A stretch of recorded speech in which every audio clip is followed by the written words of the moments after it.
नमस्कार जी। मिट्टी का स्वास्थ्य सुधारने के लिए और टिकाऊ खेती करने के लिए हरी खाद से बेहतर कोई भी ऑप्शन नहीं है आज के दिन। इस विषय पे मैंने डिटेल वीडियो बनाया है। इस पे आप लोगों के कई प्रश्न आए हैं, उनका जवाब मैं इस वीडियो में दूंगा। साथ ही बीज उपलब्धता से रिलेटेड बहुत सारे क्वेश्चन थे लोगों के, बीज कहाँ से लें, ये ढेंचा और सनई का बीज कहाँ से लें, तो इस पे भी मैं बात करूँगा।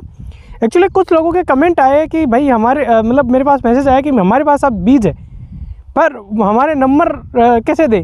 तो कमेंट में यूट्यूब का कोई अपना पॉलिसी होगा कि कमेंट में आप नंबर नहीं डाल सकते। मैं भी नंबर डालने की कोशिश करता हूं तो वो कमेंट नहीं होता है, मुझे भी ज़्यादा समझ नहीं है। तो इस वीडियो में मैं कुछ लोगों को के नंबर आपको स्क्रीन पे दे दूंगा जिनसे आप बात करके बीज ले सकते हो। और दूसरा, आप लोगों के जो हरी खाद से संबंधित जो प्रश्न आए हैं उनके बारे में मैं बात करूँगा।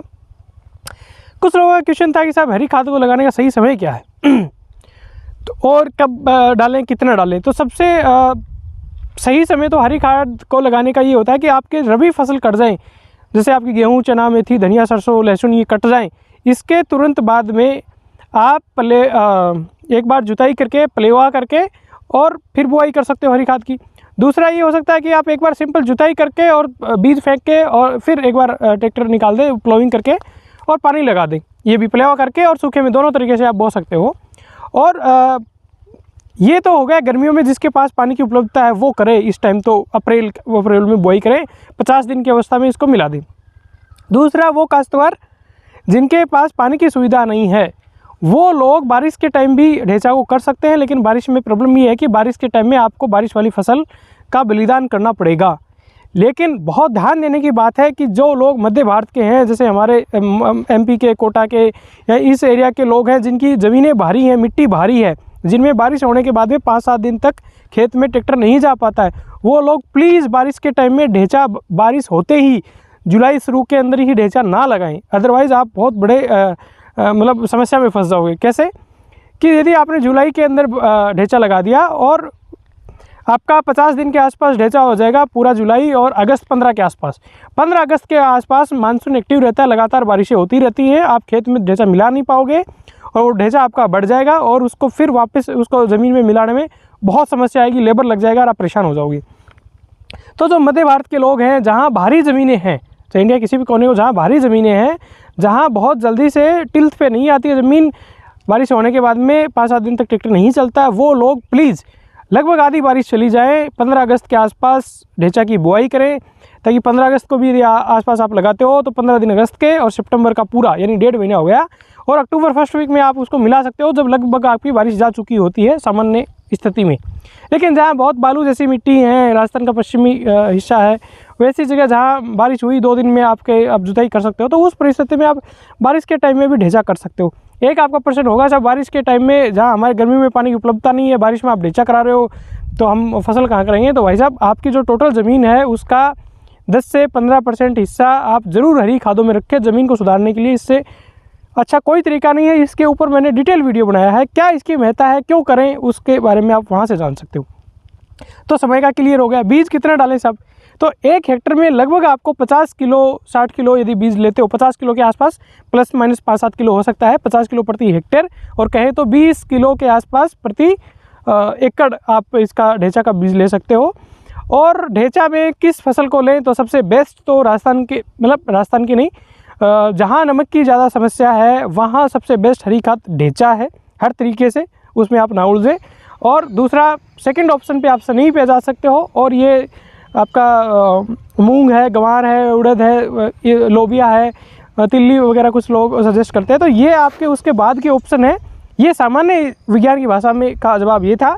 और यदि आप थोड़ा और प्राकृतिक खेती के एंगल से बात करना चाहो तो ढेंचा को मेन कंपोनेंट रखो हरी खाद में, मेन ढेंचा को लो, और उसके बाद में जो आपके लोकल एरिया में जो फसलें होती हैं उनका बीज एज ए जावण के रूप में उसमें मिला सकते हो। तो जो प्राकृतिक खेती करते हैं उनको ये बात समझ में आएगी। जो सामान्य किसान है वो ये याद रखे कि आप ढेंचा की हरी खाद कर दो। बीज की मात्रा की बात कर ली, बुआई के टाइम की हमने बात कर ली। एक क्वेश्चन सबसे ज़्यादा पूछा जाने वाला साहब कि ये कितने दिन में सड़ गल जाएगा, हमारे ये कल को सड़े नहीं, अगली फसल नहीं कर पाए।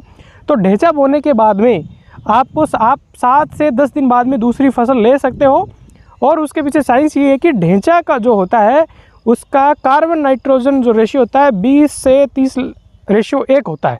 जबकि आपका नॉर्मल जैसे आपका ये गेहूं है इसका या धान का जो भुस्सा होता है उसका कार्बन नाइट्रोजन रेशियो बहुत ही वाइड होता है, चौड़ा होता है। 80 भाग उसमें कार्बन होता है, 1 भाग नाइट्रोजन होता है, इसलिए वो बहुत जल्दी नहीं गलता है। पर ढेंचा बहुत जल्दी गल जाता है, तो इसलिए आप ढेंचा को जब पलटते हो उसके 7-10 दिन बाद में दूसरी फसल ले सकते हो। कैसे पलटें? तो भाई साहब सबसे ज़रूरी बात कि 50 दिन के आसपास कुछ पौधों में फूल दिखने लग गए, उस टाइम आप इसको पलट दो। और खेत में उस टाइम पर्याप्त नमी होनी चाहिए और नमी की अवस्था में आपको ये पलट देना चाहिए। और उसके लिए आप MB भी यूज़ कर सकते हो। आपकी हल्की ज़मीन है तो हेरो वगैरह से भी आपका काम चल जाएगा। मिट्टी में आपको मिलाना है। और यदि ढेंचा को आपको सोना बनाना है, मतलब मज़ा लेना है, तो ये कहीं भी लिखी हुई किताबों में नहीं है, पर मेरा सजेशन तो आप लोगों को सबको है। मैंने भी खुद मंगवाया है और मैं ये लेके घूम रहा हूँ। और ये एक डिकम्पोजर की पाउच है, जैसा आप देख रहे होंगे। ये IRI का डेवलप किया हुआ है, पूषा डिकम्पोजर के नाम से आता है। ऑनलाइन मार्केट में मिलता है, आप इसको ले सकते हो। ढेंचा को एक बार पलटने के लिए जब आप ट्रैक्टर चला देते हो उसके ऊपर से ये इसका डिकम्पोजर का स्प्रे करके और फिर से एक बार उसमें यदि ट्रैक्टर चला दोगे तो आपको मज़ा आ जाएगा आने वाले सीजनों में। क्योंकि आपने कार्बनिक पदार्थ के रूप में ढेंचा दे दिया और उसके बाद में ये लाभदायक सूक्ष्म जीव आपने दे दिए। डिकम्पोजर का ये मतलब यही नहीं कि उसको गलाएंगे सड़ाएंगे ही, ये नहीं डालोगे तो भी वो सड़ गल जाएगा। ढेंचा बहुत उसमें रस बहुत होता है, सकुलेंट होता है, रेशा नहीं पड़ता 50 दिन पे, उसका कार्बन नाइट्रोजन रेशियो कम होता है तो वो गल जाएगा। लेकिन ये डाल दोगे तो आप कार्बनिक पदार्थ तक सीमित नहीं रह जाओगे, आप अपने खेत में कुछ ऐसे लाभदायक मित्र जीव छोड़ दोगे जो उस कार्बनिक पदार्थ पर मल्टीप्लाई होंगे। और मैं समझता हूँ आपका पेस्टिसाइड फंजीसाइड का खर्चा काफ़ी हद तक कम हो जाएगा। और इसका कैसे अप्लाई करें, क्या करें? पूषा डिकम्पोजर है भाई साहब, ये देख लो थोड़ा क्लोज से।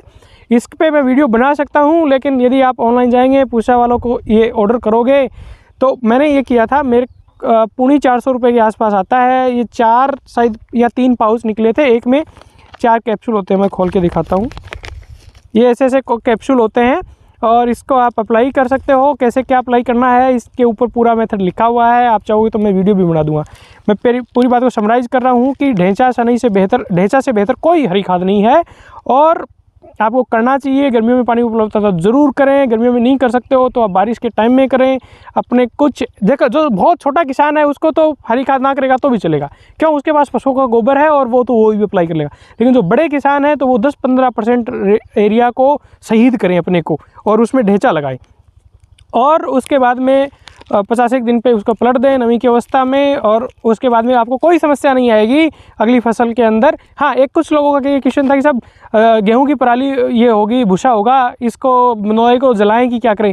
तो वही मेरे हिसाब से तो एक बार उल्टा सीधा उसमें ट्रैक्टर चला दो और उसके बाद में ढेंचा फेंक दो और पानी लगा दो। मेरे हिसाब से जब तक 50 दिन का ढेंचा होगा तब तक आपकी नोलाई का काम ख़त्म हो चुका होगा। क्यों? क्योंकि खेत में नमी बनी रहेगी, ऊपर से पत्तियां गिरती रहेंगी और वो बहुत फास्ट आपकी नोलाई गल जाएगी। और ढेंचा को आपको ऐसे बोना भी नहीं, भाई लाइन लाइन में बोलूँ, ऐसे ही फेंक दो यार, उग जाएगा। ना ज़्यादा नोलाई होगी, वहाँ कम उग जाएगा तो भी क्या फ़र्क पड़ेगा। तो ये भी एक तरीका कर सकते हो। इसमें से बहुत सारी बातें हैं जो किताबों में लिखी नहीं हुई है, मैंने मेरे मतलब अनुभव आप जैसे लोगों से मैं सीखता हूँ उसके आधार पे बातें की हैं। उम्मीद करता हूँ जानकारी ठीक लगी होगी। और जो बीज के रिगार्डिंग अपन ने बात की, कुछ लोगों के नंबर मैंने स्क्रीन पे डाले हैं, उनसे आप डायरेक्ट बात करके खरीद सकते हो। नमस्कार, जय हिंद।